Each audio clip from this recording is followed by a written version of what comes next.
Hey guys, in this video, I will show you how to set up return policies in your Shopify store. All right, let's begin. First, log in to your Shopify admin panel and go to the bottom left corner of your screen. Click on Settings, which is where you can manage a variety of store options.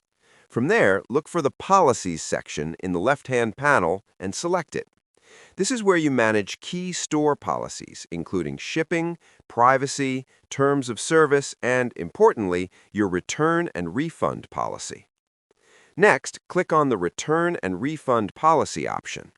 Here, you can either manually create your own policy or use Shopify's provided template.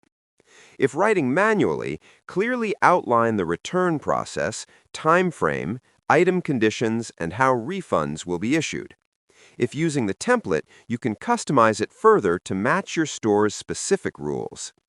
Once your policy is written and reviewed, click Publish to make it live. You can always revisit this section to update your policy as your business evolves.